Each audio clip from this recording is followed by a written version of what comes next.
So for those thinking that, wow, the SE4 certainly sounds too good to be true, we have a report today that could suggest it has an Achilles heel, and that's a fact. It could be one of the first products to use Apple's in-house modem. For those unaware, Apple currently relies on Qualcomm for their modems they use in their iPhones, but a couple of years ago they had bought Intel's modem business to use as a basis for their own modems. And now we're finally getting these modems inside actual products, and first up will be the SE4 in March. According to Mark Gurman, Apple's modem should be able to achieve theoretical speeds of up to 4 gigabits per second, which is slower than what Qualcomm offers right now with their modems. There could also be issues with call reception, and so whilst Apple has let employees secretly test these modems already, they likely are not going to be using these on the higher end iPhones anytime soon, since of course it is a first generation chipset. There may be issues, but these disadvantages aren't as big of an issue when it comes to the lower end products, and so using these as guinea pigs isn't a bad idea. Now it's not all doom and gloom, because there are some advantages with Apple's in-house modem, such as lower power consumption, improved cellular network scanning, and satellite connectivity enhancements. In fact, once we see a few generations of Apple's in-house modems, I'm sure these are going to be way more efficient than Qualcomm modems, and maybe we could see better battery life on 5G that could match how battery life is on Wi-Fi. Now the first generation modem is going to be produced by TSMC, and Apple plans for their modems to replace Qualcomm's technology in 2027, so we're still a while away before all iPhones get this and it becomes de facto standards. But yes, hopefully there aren't too many issues with this modem, but I'm sure speeds being slower is going to work in Apple's favor, because that's just going to push many consumers to buy the higher end iPhones instead of the SE4. Anyway, that's not the only breaking news we got, because guess what guys, we have leaks of a new case. Wow. I know that doesn't sound particularly exciting, but this is a case for the brand new iPhone SE4, and so of course we can pinpoint a few changes and design tweaks based on the case. So this case comes from Sonny Dixon, and on the face of it, it looks like pretty much every other iPhone case, but there are a few things to note. Number one, we can see the sides of the case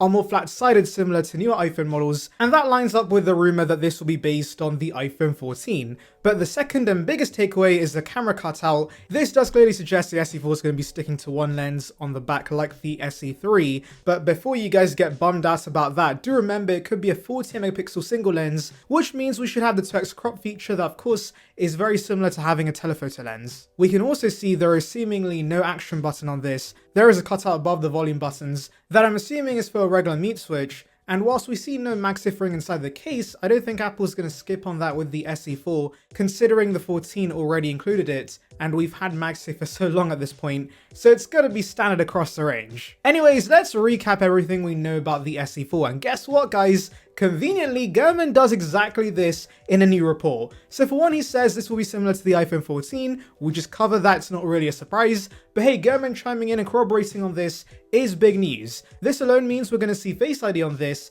instead of the Touch ID home button, and more importantly a 6.1 inch OLED panel, which will be a humongous upgrade over the 4.7 inch LCD panel we have right now on the SE3. But more excitingly, Gurman also clarifies whether the SE4 is going to get Apple Intelligence support or not. Previously, Ice Universe had mentioned, and I quote, we could see 6 to 8 gigs of LPDDR5 memory, which does suggest you might get different amounts of RAM depending on the storage tier you go for. This is quite common in the Android world, but of course would be a first for the iPhone, though do remember the iPad Pros have actually done this for a while now, with the base models getting 8 gigs of RAM and higher storage tiers getting 16 gigs of RAM. Anyways, the issue with this is that if certain models get 6 gigs, that means they can't support Apple Intelligence, and so as I'd mentioned in previous videos, I don't see Apple doing this. It would be a confusing mess if only higher end storage variants supported such a key feature, and thankfully Gurman makes it clear that's not going to be the case. We are going to see Apple Intelligence as standard on the SE4, so yes, you can expect 8 gigs across every storage tier,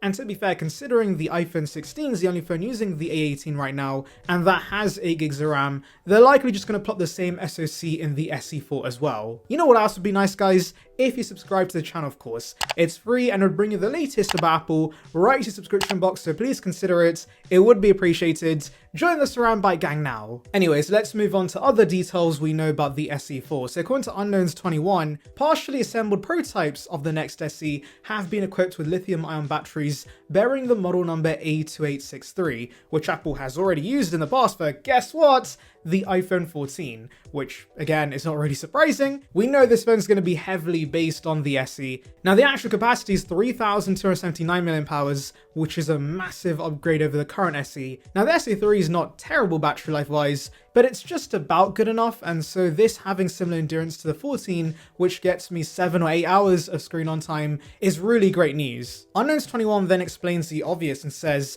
Apple's saving money by reusing components, and well, it does not take a genius to work that out because, believe it or not, but reusing old battery tech and chucking it in a new phone is going to be cheaper for Apple, who'd have figured?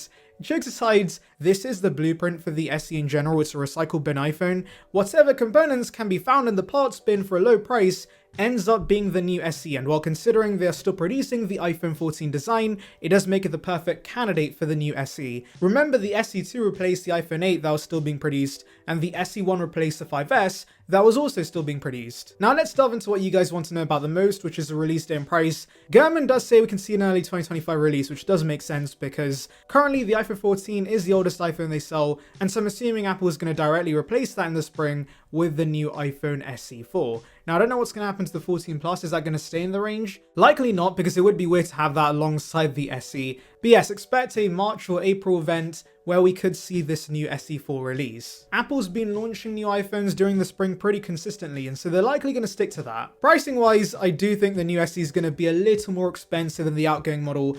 I mean, did we really think Apple was going to give us a modern design, OLED, a better camera, and all these other upgrades for the same exact price? This is not a charity, guys. Tim's here to make some big bucks, and so it's definitely going to be more expensive, and Apple can justify it this time. Now, there is a chance it could be $50 cheaper than the iPhone 14, which is currently $599, and if you're wondering why I think this, it's because when the SE2 released, that was $399 and replaced the $449 iPhone 8, and so the same thing could happen here. We could get lucky and this could be $549, $499 if Timothy feels generous. Now that could mean the SE3 stays in the range for $399, which even then would still be horrific value. But considering the iPad 9 initially stayed in the range when the iPad 10 released, I would not be surprised if Apple does the same here. But hey, hopefully once the iPhone SE4 has been around for a year, we do see some sort of price cut, just so the iPad 10 recently dropped to $349. And I know there's going to be some comments saying Apple's never going to get away with this, they're scamming us, this is too expensive. But no, they absolutely will. I know the tech community hates the SE3, and I do understand why. It's not great value at $429 when there are better spec Android devices for that same price, but that does not stop it from consistently being a great seller. And that's the thing, guys. Yes, we techies focus on the specs, but at the end of the day, only the iPhone offers iOS and that sweet, sweet hardware and software integration. Even if Android phones have the best displays and cameras on the planet for the same price, there will still be many buying the iPhone SE3 instead because they want iMessage, they want iDrop, and they of course want longer software support. So basically what I'm trying to say is that Apple's going to sell a bucket load of these new SEs, but personally, unlike the SE3 right now, the SE4, based on the rumors, does seem to be pretty good value. Honestly, for me, the killer feature might not be the new design, it's actually that 48 megapixel main camera, because if it does have a 2x crop, that basically makes up for the lack of a second lens, because the crop in is actually as good as a regular telephoto lens. And the ultra wide is not something everyone's going to use anyways, so I'm totally fine with one fantastic, superb, incredible 48 megapixel sensor on the back of this. And that could be the big reason you get this over the older iPhone 13 or 14, because yes, I know Apple won't be selling these directly, but these older iPhones will still be available refurbished or used, and so I think the SE4 is still going to be a better buy than those devices because it has a new chipset, much better camera, and also Type-C. Anyways, let me know your thoughts in the comments, make sure to like and subscribe for more content like this, and thank you for watching. So I was just chilling thinking that, hey, Apple's going to release iPads at the end of the month, I've got some time, I don't have to worry too much. But no, out of the blue, the iPad Mini 7 is official. Actually, it's not called the iPad Mini 7, it's called the iPad Mini brackets A17 Pro, which is a horrible name, but yes, this is the new iPad Mini. It's official. Out of nowhere, Apple dropped this. I'm quite all over the place right now, but anyways, let's delve into the new features. So guys, as we expected, this is a simple spec refresh for the most part. In fact, if you